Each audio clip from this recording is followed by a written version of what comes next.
The night Sara stepped into the elevator, she believed she was racing against time to save her mother's life. She had no idea. Time had already left her behind. The old apartment building stood silent beneath the rain. Every window was dark except one, her mother's. The coughing had become worse that evening.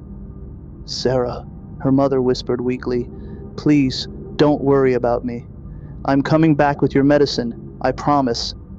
Sara grabbed her jacket and rushed into the storm. The nearest pharmacy stayed open 24 hours. She had made this trip dozens of times before. Tonight felt different. The streets were strangely empty. No passing cars, no voices, only rain. As she entered the old apartment building across the street to use the shortcut leading to the pharmacy, she noticed something unusual. The lobby lights flickered. The elevator doors slowly opened by themselves. Inside, there was no one. She hesitated. The stairs would take too long. "My mom needs me." She stepped inside. The doors closed. The elevator began to descend. Floor 8, floor 7, floor 6, then floor 0. Sara frowned. There isn't a floor 0. The elevator continued. -1, -2, -3. The lights dimmed. Her reflection in the mirror slowly smiled. She didn't. Sara stumbled backward. The elevator suddenly stopped. Ding! The doors opened.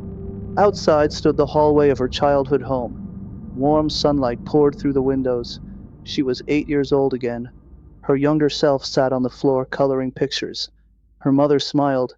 "I made your favorite pancakes." Young Sara didn't even look up. "I don't want them." She threw the drawing across the room. "I wish I had a different mom." The words echoed through the hallway. Sara covered her mouth. "No." Her mother quietly picked up the drawing without saying a word. Tears filled Sara's eyes. "I never apologized." The hallway dissolved into darkness. The elevator doors closed again. Floor -4. The walls were breathing. Soft whispers filled the cabin. "You remember now. You always remember." Ding. The doors opened once more.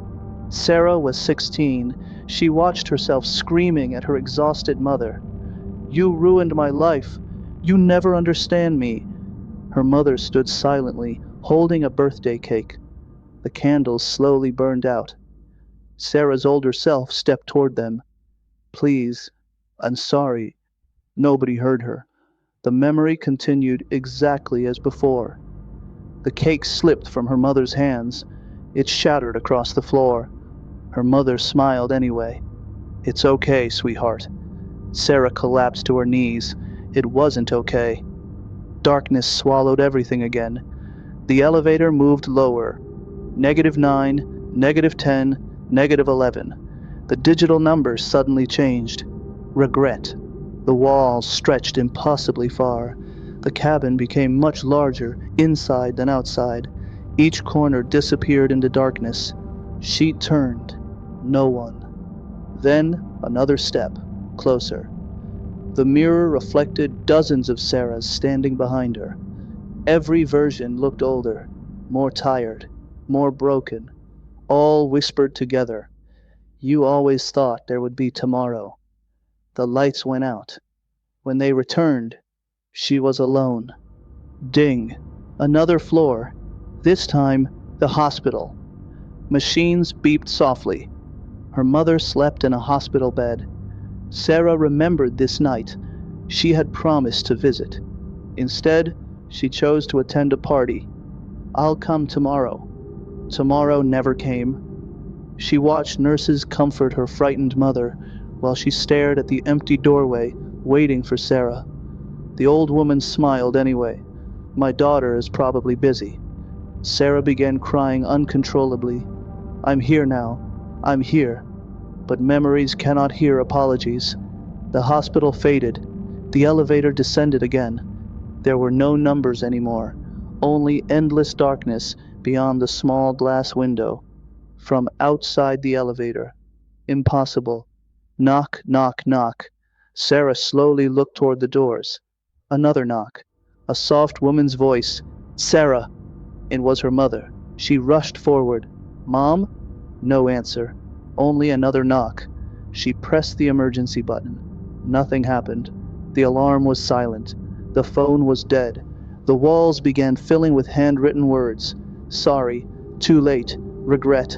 Why didn't you stay?" She covered her eyes. "I can't do this anymore." The elevator finally stopped. The doors opened one last time.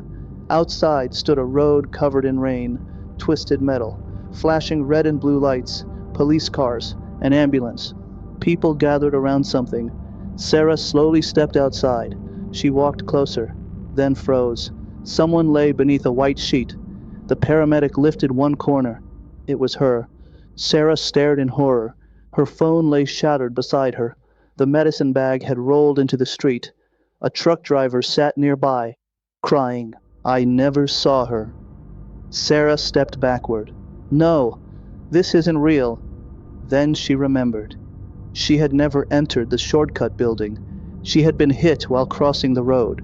Everything after that, the elevator, the floors, the memories, had begun the moment her heart stopped beating.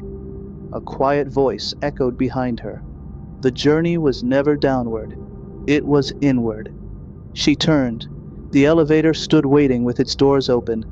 Inside was her mother, healthy, smiling, just as she looked years ago. Sara ran toward her. I'm sorry. I should have loved you better.